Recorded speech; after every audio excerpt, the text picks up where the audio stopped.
It's maybe not the best coffee in the world, but it's really traditional with our roots. My dream is that when a Neapolitan walk in a coffee shop in Tokyo, for example, or in Berlin, or I don't know, in India, whatever it says, you can taste a coffee and say, oh, this feels like home.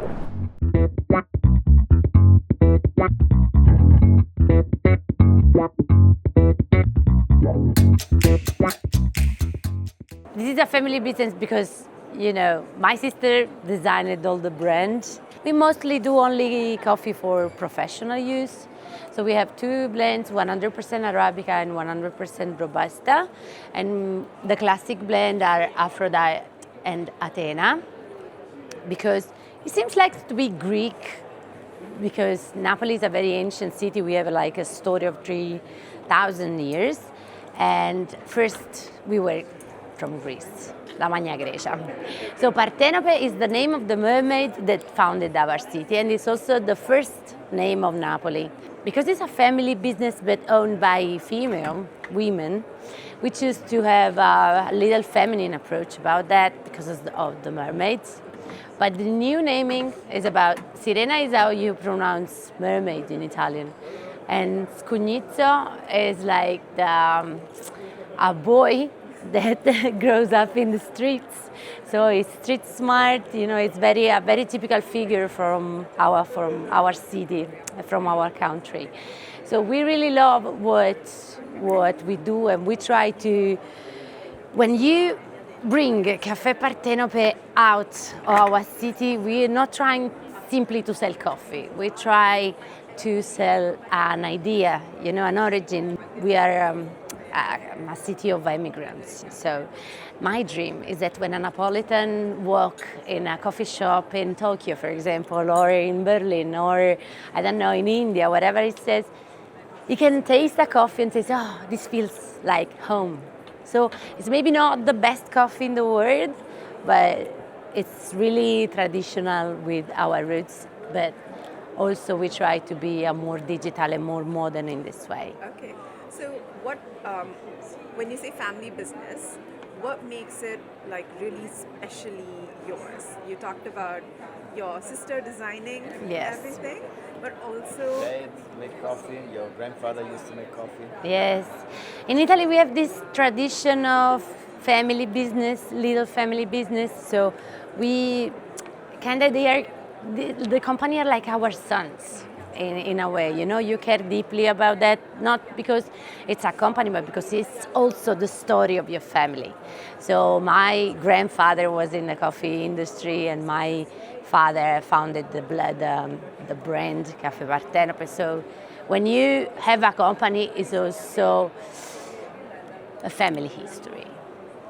That's why we care. Okay, so what makes your coffee different from other coffees?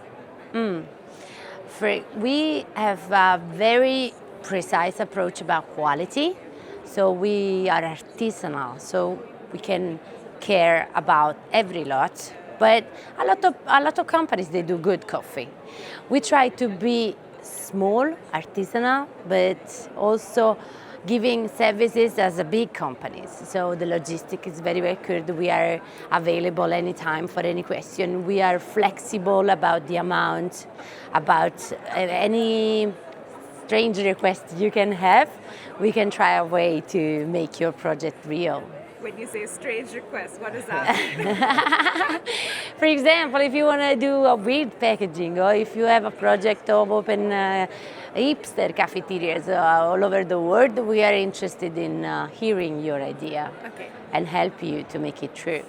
Okay. What is different about each of these varieties? Usually, everybody knows that coffee is basically two plants, that is Arabica and Canephora, that everybody says Robusta, because it's a plant that grows not very high, so it's a very strong plant. What we do in Italy, we don't grow any coffee in Italy, but Italian coffee is famous. Why? Because espresso is a process. Because we don't grow any coffee, we can buy different origin of coffee and blend it, because as life should be, a real good cup of espresso should be balanced. So you can have aroma, you can have body, you can have flavors. So real mission of Italian espresso is to make a complex cup, blending different origin of coffees. Okay. Very interesting.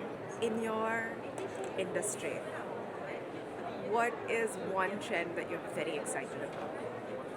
One change. One trend or change? Trend, yes. About coffee, we have the third wave of coffee, specialty coffee. We don't do that already because we are a bit chained with the tradition of traditional espresso. Because I think that single origin espresso, I don't prefer it. Yes. You know, it's my mission to make a good espresso, but it's also my mission to make a good espresso for my customers. Yes. And in my city, in Italy, is not well appreciate this single origin. But I really follow the specialty coffee rules and knowledge. I've studied all around the world. I visited a lot of farms, you know. So I take all the courses that you can have. So I'll be ready when my people will be. For single origin espresso. For specialty coffee. The thing around specialty coffee is that it's not only a single origin. It's a coffee where you can know where it grows, who it grows, and it's how it grows, and it's more sustainable for all the people involved in the process, in all the chain, and it's about experimentation. Right. So I follow that also if I'm not right in there already, but I really appreciate it. Okay. Okay. And what's the single biggest challenge right now for coffee? Price. Yeah. Of course. In the last 2 years, coffee prices Since COVID. spike huh? a lot. Like the margin is little, and in Italy we have this problem with the cost of the espresso because espresso is so common and it's really part of our cultures. People are not available to pay more than 150, 120 euro, 1.2. Right. With this price, it's impossible to have. It's really hard to have experiment, with different origin, different qualities of espresso. It's really hard to have a good cup with this price because you have the cost of the shop and you have the cost of people working on it. So I think the biggest challenge will be exit this mentality of popular coffee and go into luxury products.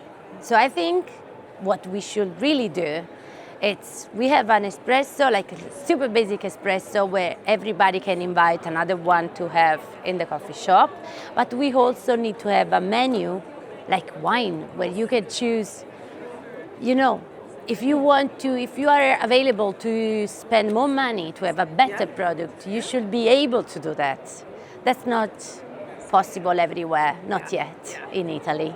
But I think this is our challenge for the next years. Yeah, so basically make sure that at every economic level, people can have something that fits their tastes and their needs. That's like wine in Italy. It's the same process. We have cheap wines that people can bring at the table, at home, to conviviality, to stay together. So we should have a coffee that is for this purpose. And after, if you feel more fancy today and want to buy a better bottle, you can. Yes. So that's what we try to do. Yes. Do you think that's where the industry is headed? No. Because, like you said, people are willing to spend on wine. They will pay a lot for a glass of wine. Yes. But they will not pay that much for a cup of coffee. No. The minute it goes up even by $0.50, it'll be like everyone's going to start complaining about it. Yeah, I know. But I think that still cheap coffee should be available. Yes. Still. But I don't know if it's where industry is going actually, because the reality is that with this price rising, the quality of coffee is going down. And also with the single portions, like this, or when you buy coffee already grounded, it's really hard to say the quality, you know, because it's not enough to say Arabica and Robusta, because there are tons of Arabica and tons of Robusta with different prices. If you want to know if a coffee is good or not, buy beans and grind them at your home. It's fresher, it's better, and you can see the bean actually. Right. All right. Thank you. Thank That you was so great. much.